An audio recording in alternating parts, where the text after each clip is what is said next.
this picture of you with behind the pet. Is that you? I mean, it's you, but I mean that's an actual photo of you. You did that. Yeah.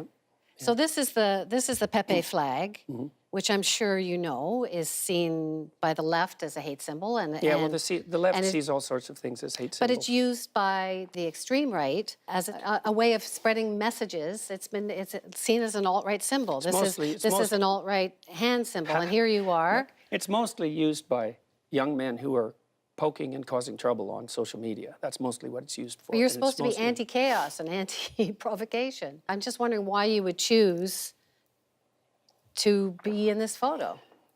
Well, I've probably had my photo taken with 5,000 or 6,000 people in the last year. No, but this is with the Pepe flag. I understand I mean, you that, know yeah. that this is now seen as a symbol for the alt-right. Well, I did a video online called The Metaphysics of Pepe with Jonathan Pajot, who's an Orthodox carver of icons. And if people are interested in my views on what's happening with this particular symbol and why it's occurring, then there's a 2-hour discussion about that. Richard Spencer wears a Pepe. He's a white supremacist. He wears the Pepe symbol. It's become adopted, I'm sure you know this, by the far right. And here you are holding up a flag like it's a joke. So I just wonder if it could be misinterpreted by people that you're trying to send a message that Pepe's cool and the alt-right's cool. I think it has been misinterpreted. I didn't know when it was happening. I mean, it's hard. I don't know what you mean exactly. There were a lot of people lined up. They were doing a lot of things. This was one of the things. It took about 30 seconds. I would also say it's the one thing, well, it's the one thing that has been photographed that the left in particular has been using against me for the last year. But it was just happenstance more than anything else. Do you know most of the people who are using this sort of symbol are using it in a deeply satirical way. Now, the fact that the far right has decided that it's a radical indicator of the validity of their particular view doesn't mean that that's what it is. So it's something that we haven't seen before. There's a lot of game playing going on online. Yeah, there is a lot of game playing, and there's a lot of sort of codes and dog whistles and so on all sides being sent. Here's another one. This is a tweet that you sent out, Keck Boys, which is kind of like another Pepe. It's something that's been adopted by the extreme right. Code Pepe. So you're using this to reach these people. Yeah, well, I can tell you about that. Yeah, well, because you want this. Sure. This is your course, right? So you want them to take your course. I want them to plan their futures as responsible individuals. What does it say?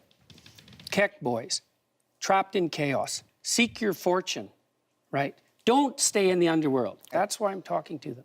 I'm trying to call them forth as individuals out of the chaos that they're ensconced in.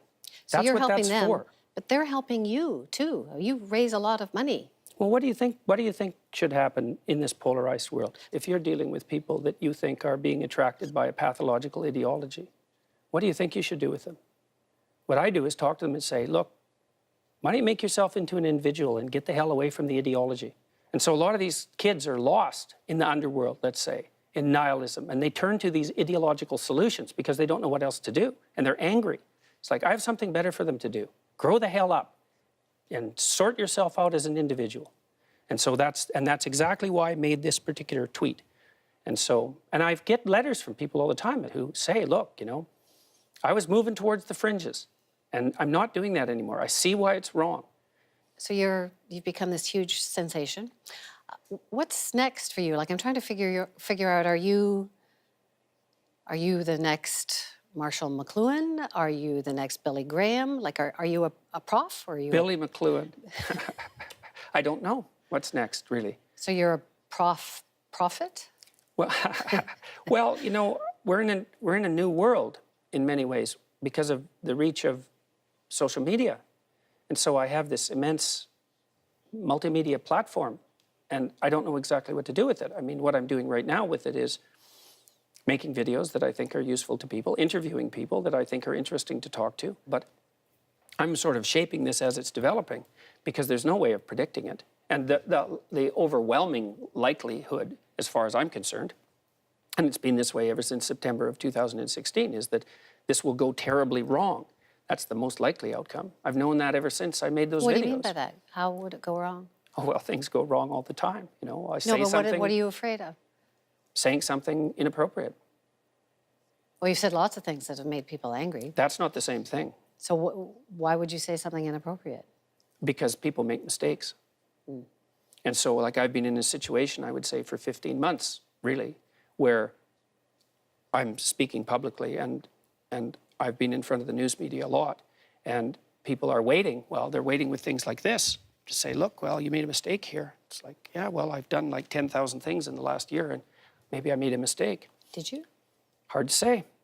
I mean, I don't think that the discussion I had about Pepe, I don't regret that at all when I put up on YouTube. That's the serious discussion. I think I understand what's going on with the Keck boys and with Pepe a hell of a lot better than the people do who are, you know, casual observers of it, because I've actually studied it. And so, no, I don't think I made a mistake. I think it's, no, I don't think I made a mistake, you know?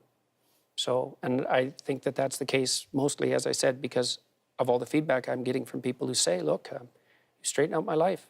And so that's good enough. And I'm hoping that will continue. I think it's unlikely that it will continue in a positive direction, but you never know. It's too much, eh? That's the thing. It's been too much for a long time, but so far so good. And I'll ride it out as well as I can. But I'm surfing a 100-foot wave. And generally what happens if you do that is that you drown. That's interesting.